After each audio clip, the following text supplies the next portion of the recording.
Most of us picture dementia as forgetting, an old person losing their keys, repeating a story, a gentle fading at the end of a long life.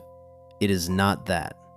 It is the slow dismantling of a human being from the inside while they are still alive to feel it happening. A brain with advanced Alzheimer's can lose close to a fifth of its volume. The cortex, the part that holds who you are, physically shrinking. Hundreds of grams of living tissue simply gone. And as the brain comes apart, so does the world it was building for you. Reality itself begins to warp, and the person trapped inside it is left more and more alone in a place no one else can reach. This is not a video about forgetting. It is about what it is like when the world stops making sense and you are still in it. Start with the thing nobody warns you about. It doesn't begin with memory. It begins with meaning. At first, the person simply stops recognizing the world, not forgetting names, something stranger. Objects are still there, in full detail, but they stop meaning anything. A familiar room becomes a collection of shapes and textures the brain can no longer assemble into sense. You are looking directly at your own kitchen, and some part of you knows you should understand it, and you don't.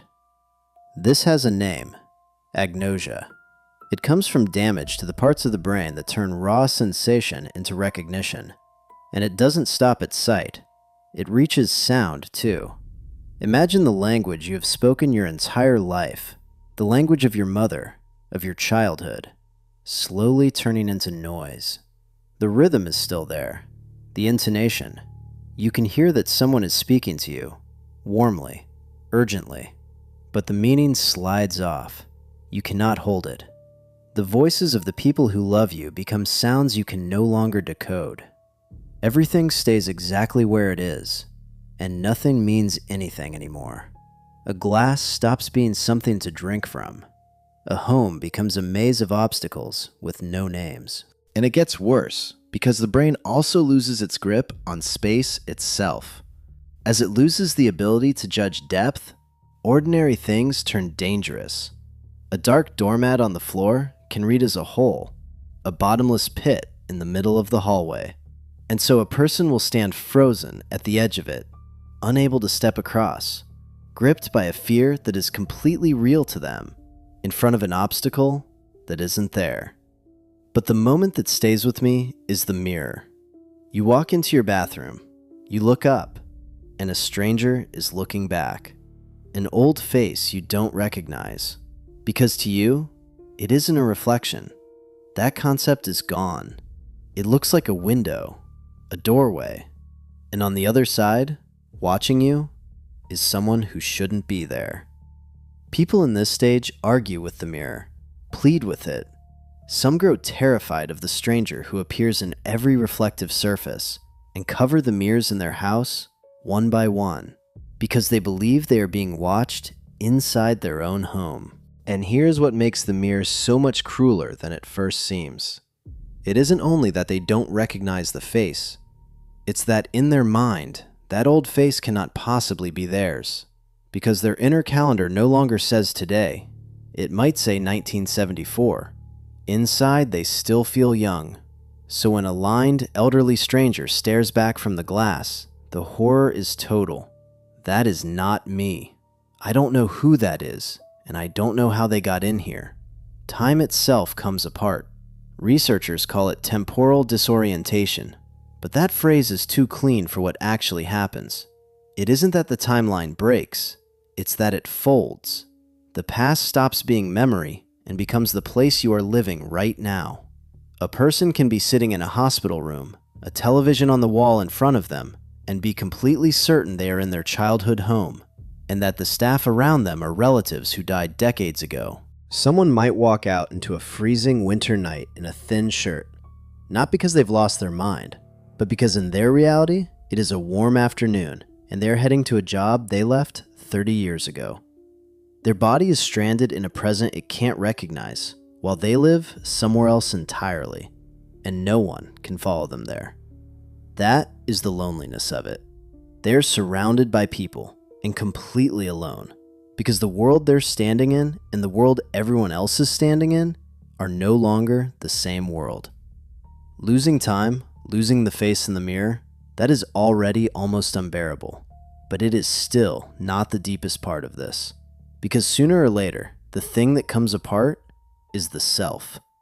No one showed this more honestly than the painter William Udermolen. When he was diagnosed with Alzheimer's, he made a choice. He would keep painting self-portraits for as long as he could hold a brush. He wanted to record what was happening to him, from the inside, while he still could. The early portraits are precise, careful shadows, a steady, conscious gaze, a man looking directly at himself and understanding what he sees. Then, year by year, the faces begin to come apart. This is not a loss of skill. It is a man slowly losing the ability to hold the image of his own face. The proportions drift, the features blur and fall away, the eyes empty out. And in the final works, there is almost nothing left that reads as a face at all. Just a few uncertain lines, reaching for a shape they can no longer find. He didn't just forget how to paint, he was forgetting what a human face is. Watching himself disappear and painting it for as long as he was able. Sit with that for a second, because it means something people find very hard to accept, that in the early and middle stages, the person often knows. They feel themselves slipping. They reach for a word and find nothing. They sense the ground going, and they cannot stop it. The cruelty isn't that they become a stranger to everyone. It's that for a while, they are awake for it. His wife later said that although the official date of his death came years later, in her heart, he had left long before, that the man she married was gone while his body kept living. And that is the question this disease forces on everyone who watches it happen. If the things we treasure most about a person, their memories, their humor, their sense of who they are, can be erased by the death of cells, then what exactly were we? How much of a person is a soul, and how much is just tissue holding a pattern in place? There is a stage beyond even this. When the self has largely gone, something unsettling remains. The body keeps running old routines.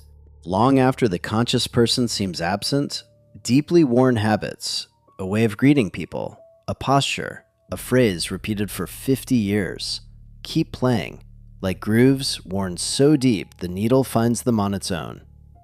Doctors and carers describe people in advanced dementia who can no longer hold a conversation, yet still fall into the gestures of the profession they held for decades. The hands remember. The manners remember.